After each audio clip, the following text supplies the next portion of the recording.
Russian Foreign Minister Sergei Lavrov hosted a ceremony Monday for signing cooperation agreements between Russian-controlled regions of Ukraine and Nicaragua. According to Associated Press, agreements on trade and economic cooperation were signed by Laureano Ortega Murillo, Nicaragua's special representative for relations with Russia, and the Moscow-installed leaders of Donetsk and Luhansk People's Republics, as well as the Zaporizhia and Kherson regions. We see growing interest from countries in the global south and east in establishing contacts with new Russian regions, Lavrov said at the ceremony. The industrial potential of Donbas and Novorossiya is vast, and the prospects for expanding mutually beneficial cooperation are clear. Our partners abroad understand this, he added. Lavrov also praised Russia-Nicaragua relations, saying the agreements mark an important step in the further development of our bilateral partnership. Nicaragua and Russia are long-standing strategic partners, like-minded partners, foreign policy allies, and loyal friends, he said. Nicaragua's President Daniel Ortega is a staunch ally of Russia, and in June 2022, less than 6 months after Russia's military operation in Ukraine, he authorized Russian troops, planes and ships to deploy to Nicaragua for training and law enforcement.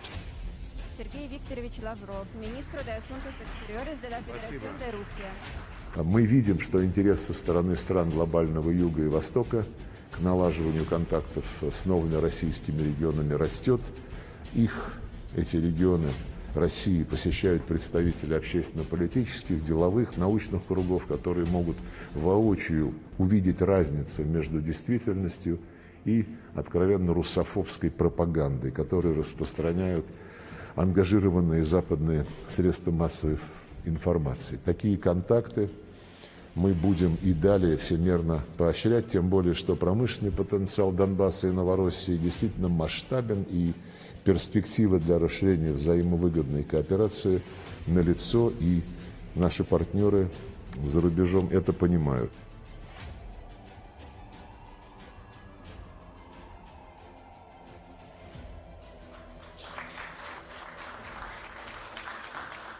Especial de los copresidentes de la República de Nicaragua para la cooperación con Rusia.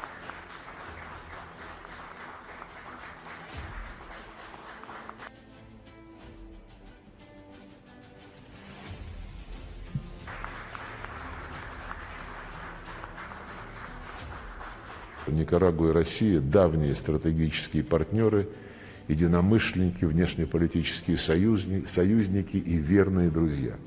И сегодняшнее мероприятие – яркое тому подтверждение. В будущее российско-никарагуанские отношения мы смотрим с оптимизмом, и залог успеха – объединяющий наши народы чувство глубокого взаимного уважения, искренней симпатии и братской солидарности. Я убежден, что практическая реализация подписываемых сегодня соглашений станет важным шагом в деле дальнейшего развития нашего двустороннего партнерства.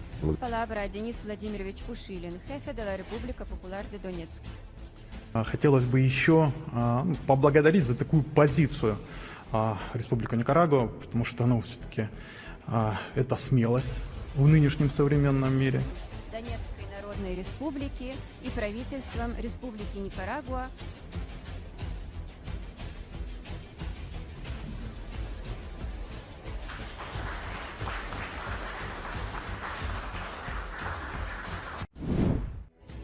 Ukraine is preparing to repatriate 1,000 more captives during a new prisoner swap with Russia, President Volodymyr Zelensky revealed on September 19 in a press briefing.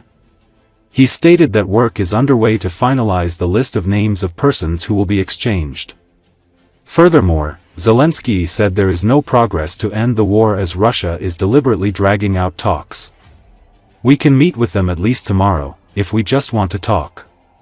But we need a result. We have read all their memorandums, we know them well. And they have read ours, they have studied them very well.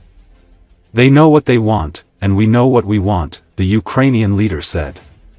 Zelensky reported that Russian forces had tried to encircle Ukrainian troops near Dobropilya and Pokrovsk in the Donetsk region, but Ukrainian counteroffensives instead succeeded in surrounding the Russian units. He stated that about 330 square kilometers are under Ukrainian control, with 160 square kilometers fully liberated and over 170 cleared of Russian forces. He noted that Russia is now deploying reinforcements, including the 61st Marine Brigade, to try to maintain their positions. He also reported heavy fighting in the Kupiansk area of the Kharkiv region, where Ukrainian units are actively engaged in combat, targeting concentrations of Russian forces, and conducting counter-sabotage and clearing operations. Zelensky emphasized that Ukrainian drone strikes on Russian oil and military infrastructure, including the Druzhba refinery and pipeline, have already had an impact. He noted that Ukrainian-made drones have demonstrated their effectiveness but that the number being used daily remains insufficient. The production of long-range drones has increased significantly, and further expansion now depends on available funding. As soon as the number of drones is comparable to Russia's, they will feel it, in terms of fuel shortages, in terms of scale. We see more and more flying every day. For now, this is only a financial issue, the president told journalists. Zelensky also pointed to the effectiveness of long-range drone strikes on Russian military targets, noting that they are supported by Ukraine's allies because they avoid civilian harm. He described these strikes as critical logistical operations that disrupt Russian infrastructure.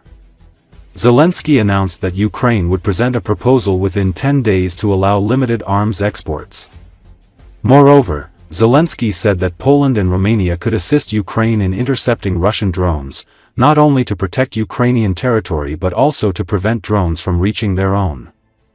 When asked about the possibility of a Korean model to end the war, referring to a ceasefire without formal peace agreement signed by both sides, Zelensky responded that Ukraine's situation is distinct from that of the Korean peninsula.